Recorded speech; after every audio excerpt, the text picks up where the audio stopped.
I'm Suzuki, speaking for ECHO, the Environmental Children's Organization. We're a group of 12 and 13-year-olds trying to make a difference. Vanessa Suttie, Morgan Geisler, Michelle Quigg, and me. We've raised all the money to come here ourselves, to come 5,000 miles to tell you adults you must change your ways. Coming up here today, I have no hidden agenda. I am fighting for my future. Losing my future is not like losing an election or a few points on the stock market. I am here to speak for all generations to come.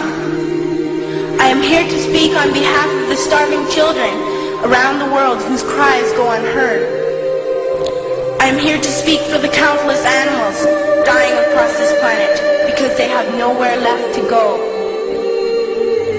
I am afraid to go out in the sun now because of the holes in our ozone. I am afraid to breathe the air because I don't know what chemicals are in it. I used to go fishing in Vancouver, my home, with my dad, until just a few years ago we found the fish full of cancers. And now we hear of animals and plants going extinct, every day vanishing forever.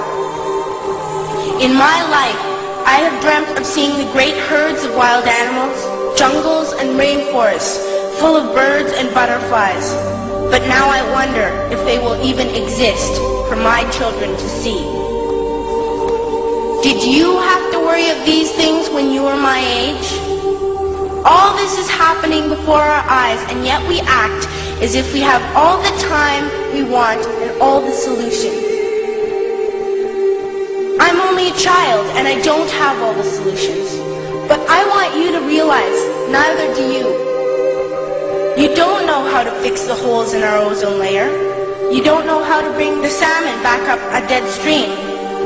You don't know how to bring back an animal now extinct. And you can't bring back the forest that once grew where there is now a desert. If you don't know how to fix it, please stop breaking it.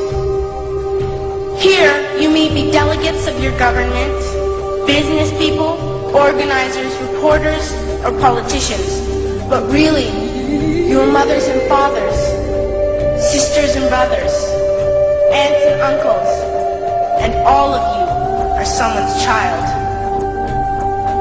I'm only a child, yet I know we are all part of a family, 5 billion strong, in fact 30 million species strong. And borders and governments will never change that. I'm only a child, yet I know we are all in this together and should act as one single world towards one single goal. In my anger, I am not blind, and in my fear, I am not afraid of telling the world how I feel. In my country, we make so much waste. We buy and throw away, and yet northern countries will not share with the needy. Even when we have more than enough, we are afraid to share. We are afraid to let go of some of our wealth. In Canada, we live the privileged life, with plenty of food, water, and shelter. We have watches, bicycles, computers, and television sets. The list could go on for 2 days. 2 days ago, here in Brazil, we were shocked when we spent time with some children living on the streets. This is what one child told us. I wish I was rich. And if I were, I would give all the street children food, clothes, medicines, shelter, and love and affection. If a child on the streets who has nothing is willing to share, why are we who have everything still so greedy? I can't stop thinking that these are children my own age, that it makes a tremendous difference where you are born. That I could be one of those children living in the favelas of Rio. I could be a child starving in Somalia, or a victim of war in the Middle East, or a beggar in India. I am only a child, yet I know if all the money spent on war was spent on finding environmental answers, ending poverty, and finding treaties, what a wonderful place this earth would be. school, even in kindergarten, you teach us how to behave in the world. You teach us not to fight with others, to work things out, to respect others, to clean up our mess, not to hurt other creatures, to share, not be greedy. Then why do you go out and do the things you tell us not to do? Do not forget why you are attending these conferences, who you're doing this for. We are your own children. You are deciding what kind of world we are growing up in. Parents should be able to comfort their children by saying, everything's going to be all right. It's not the end of the world, and we're doing the best we can. But I don't think you can say that to us anymore.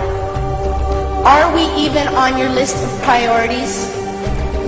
My dad always says, you are what you do, not what you say. Well, what you do makes me cry at night.